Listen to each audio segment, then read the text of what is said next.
To show you what the Magi saw, we've set the location as if you were standing in Babylon next to the wise men. The year's 3 BC, even though the software in the bottom right-hand corner shows it as being -2. This is because our calendar doesn't have a year 0 between BC and AD. As you can see, the date is the 1st of August and the sun is in the constellation of Ari. Now, we're going to animate the skies for you and move forward in time from the 1st of August to mid-September. As we do, you'll notice Jupiter and Venus moving towards Regulus. To help you follow Venus, we've put red markers on it.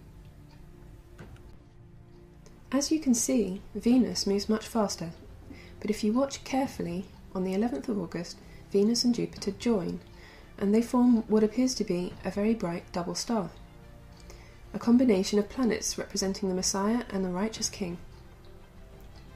Apart from the moon, this would have been the brightest object in the night sky, and it occurs exactly 1 month before something else significant. Keep in mind that Jupiter represents a king, and Venus the Messiah. What do you think God might have been saying? Venus then continues ahead of Jupiter, and 5 days later joins with Regulus, the king's star, creating another combination of a king star with a planet representing the Messiah, King and Messiah. Such individual combinations do happen on a fairly regular basis. However, what's remarkable in the time frame that we're showing you is the collection and sequence of these events all coming together. Moving forward into early September, we can see how the sun has moved from Leo into Virgo, who signifies a virgin. It's closely pursued by Venus, the Messiah, and Mercury, the Archangel, who've joined and travelled together for a while. Then, Mercury, the Archangel, goes ahead of Venus, the Messiah, and on the 11th of September, exactly 1 month after the coming together of the planets representing the Messiah and the righteous King, Venus arrives in the constellation of Virgo. What's fascinating about this date is that it's the Feast of Trumpets, one of the Moedim, God's appointed times. What's also amazing is that on the very same day as the Messiah planet enters the constellation of Virgo, the Virgin, the king planet, Jupiter, joins with the king star, Regulus, in the royal constellation of Ari, which is associated with the tribe of Judah. You can see this in the constellation of Leo on the screen. If all this was a message, then what was God saying? Well, let's keep looking.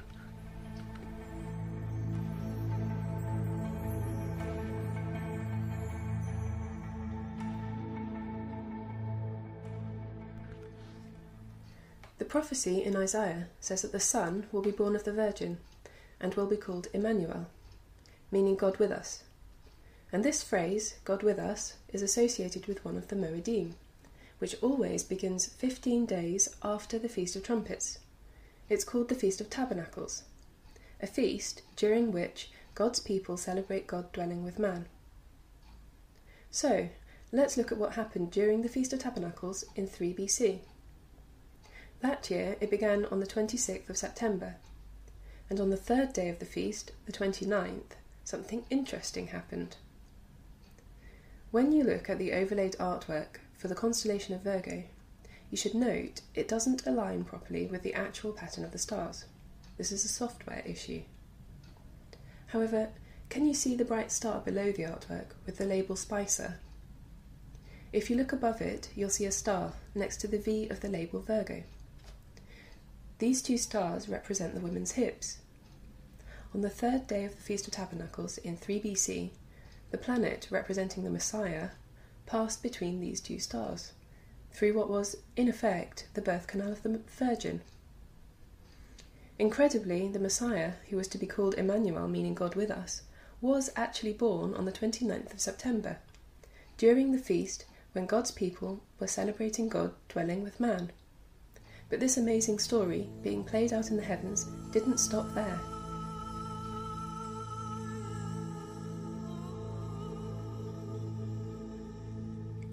For those of us who believe that Jesus was born on the 25th of December, at Christmas time, this new understanding may come as a bit of a surprise, or even a shock. But among certain followers, especially those with an understanding of the Hebraic roots of the Christian faith, this has been known for some time. They understand this because they understand the significance of the Lord's feasts, the Moedim. What is also important to understand is that the wise men were not present shortly after the birth, as is so often portrayed in the Christmas story. In fact, they didn't arrive in Bethlehem until Jesus was about 9 months old. Matthew's account reflects this, in that he wrote, "After Jesus was born in Bethlehem of Judea, in the days of Herod, behold, wise men came from the east, saying, Where is he who has been born King of the Jews?" Note Matthew says, after Jesus was born. If you read on to verse 11, it's written that they saw the young child with his mother. And this also accounts for why Herod later ordered the killing of all young boys under 2 years of age. Read Matthew chapter 2, verses 1 to 16 if you're not sure.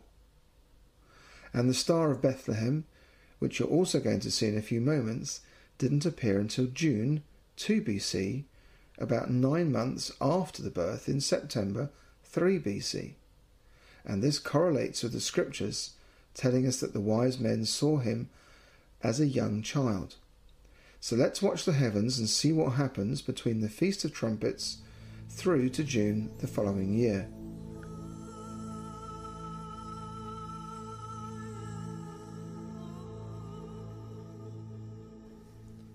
Occasionally, planets appear to do something rather odd. They look as though they stop, move backwards and then forwards again, or even do a loop. They don't actually do this, it's just an illusion created by their different orbits around the Sun, and is known as retrograde motion. Earlier in the presentation, before the birth, we pointed out to you a meeting of the heavenly kings, Regulus and Jupiter. Now we want to show you another remarkable sequence of events. After that meeting on the Feast of Trumpets, Jupiter moved forwards, but then stopped. We've put red markers on it to help you, so watch carefully and see what happened.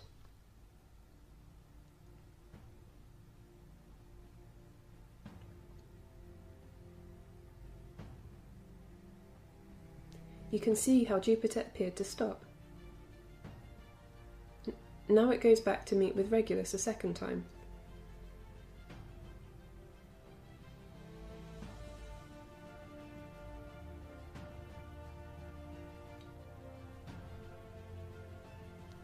And then it keeps going backwards and stops and turns, returning for a third meeting on the 5th of April.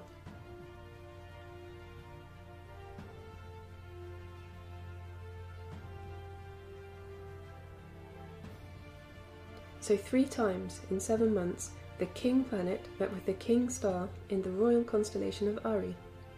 This must have been the confirmation they needed, having seen the birth portrayed in the heavens the previous September, that the prophesied Messiah, the King of Kings, promised to the tribe of Judah, had indeed been born. Now it takes about 5 to 6 weeks to ride by camel from what was Babylon to Jerusalem, and they went there because Jerusalem was the capital of Judah, the assumption being that such a king must have been born in the capital, hence they asked Herod where Jesus was. Amazingly, when they arrived in Jerusalem, the bright double star they'd seen at the beginning of this whole story, created by the Messiah planet meeting with the King planet, appeared again. If we fast forward a little more, you can see Venus catch up with Jupiter and create the bright double star. That was the Star of Bethlehem. This final sign, in what was an incredible sequence, led them to Bethlehem, of which it is written, "But you, Bethlehem, even though you are little among the thousands of Judah, yet out of you shall come forth to me the one to be ruler of Israel."